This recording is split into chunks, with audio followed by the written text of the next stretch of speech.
Well, it's true. These guys are just weird.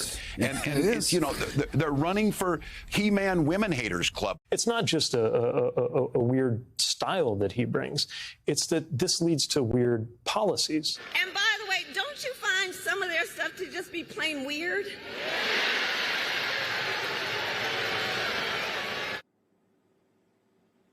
There are just some words, some attacks during campaign season that stick. George H.W. Bush was a wimp. John Kerry was a flip-flopper. And Dan Quayle wasn't smarter than a fifth grader. These attacks worked because they tapped into what the public already believed about these candidates. So what do people think about the GOP ticket this year? Well, it's obvious. Everybody thinks they're kind of weird. Tonight to talk about it, Tim Miller is the former spokesman for the Republican National Committee. He is now writer-at-large for The Bulwark, and Sarah Longwell is publisher of The Bulwark and host of the Focus Group podcast. They both join me now. Tim, I got to ask you this, because I started looking through history. When we were putting production together, I was like, yeah, this is hitting like wimp. This is hitting like flip-flopper. It seems like weird sticks. Why is that working? Why is that working not just with Trump? Because he's been the same guy all along, but now weird seems to be sticking to him. J.D. Vance is a newcomer. Weird is sticking to him. Why is it working?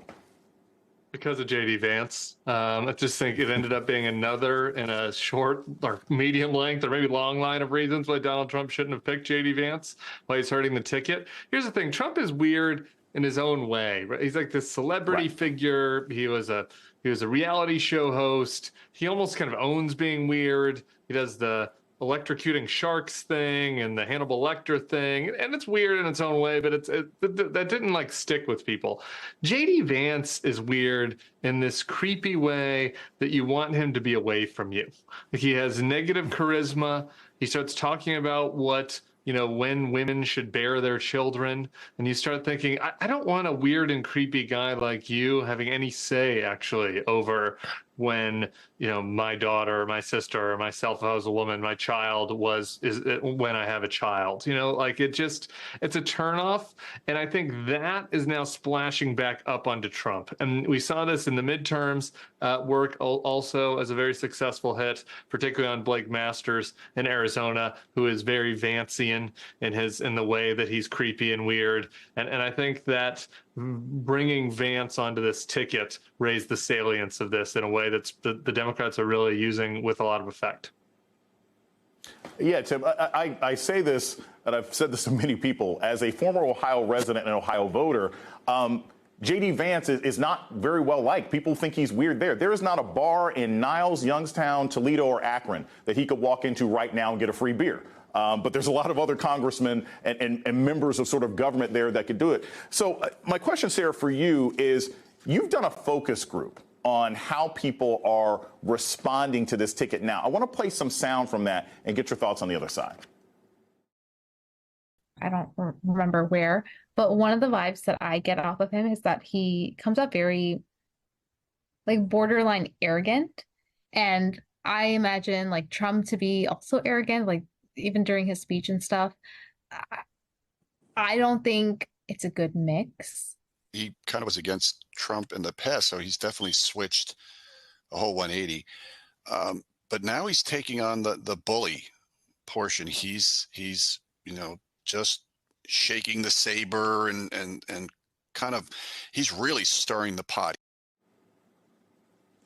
Now, Sarah, look, I want to couch these terms properly. Everybody understands different things about J.D. Vance, and he's new. People are still just getting a new impression of him. But the new impression seems to be bad. I mean, historically, most people don't get the nomination for vice president and then come out of the RNC with a lower approval rating. What are you hearing in these focus groups? And other than arrogance, why is it he's not connecting, and why is he dragging down Trump?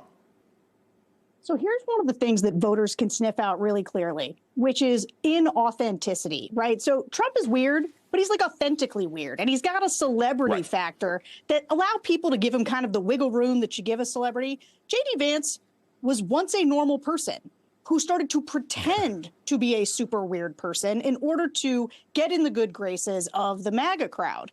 And so that inauthenticity comes off as sort of creepy, as inauthentic, and the voters could just see that coming from a mile away. And frankly, people don't like him. I mean, this is what I've heard. And I didn't just do one group of swing voters. I have done now several groups of swing voters. And honestly, I have not seen voters as negative on a candidate since Trump voters after Mike Pence refused to overturn the election. Like, that's how sort of irritated these voters sound about J.D. Vance. And I think Tim kind of hit on something there that I think is really important, which is Donald Trump has a bunch of baked in baggage, right? He has a bunch of things about him that they know he's a misogynist. They know that he's, says all these off the wall things. They know that he's kind of a racist. But J.D. Vance, reanimates that for people. It reminds people of it. It draws it back out after it having been baked in for so long. And so the voters are suddenly saying, oh, yeah, I remember that Trump is just also kind of a weird scumbag, and J.D. Vance has raised that salience. Tim, I want to ask you this. It seems to me, and like I said, can't get into a bar. He's essentially the Ted Cruz of Ohio. I mean, they'll vote for the guy, but they can't stand him. J.D. Vance is sort of like the worst mini-me possible for Donald Trump, because as Sarah pointed out, he's like encapsulates all the terrible things about Donald Trump with none of the inherent charm. If you were consulting the Republican Party right now, just very quickly, what would you tell them to do? They're not going to drop the guy. It's only 98 days away from the election, but he is a drag on the campaign to the point where I think he's one or two bad rallies away from being a viral meme that they're never going to be able to escape. Yeah, I think they definitely wish they could have dropped him, but they can't. They're stuck with him. Here's my advice, which I'm happy to give because I know they won't take it, because it's just not in their just not in the way of being in MAGA world. But J.D. Vance should stop with the fake tough guy act, stop with the attack dog act. He looks uncomfortable in his own skin. He's not natural. He comes off as arrogant, as that focus group voter said. And instead, he should just go back to talking about how working class people in the Midwest need help and talk about policy issues and act kind of like a nerd. I don't know how much that would actually help them, but I think that would at least stanch the bleeding a little bit. But I don't think these guys can help themselves besides be cruel. And so I don't think that that's advice that they're going to take. Yeah, they're just going to be weird, and they're going to run with it, even if it makes them lose the race. Sarah Longwell and Tim Miller, thank you so much for joining us tonight on All In.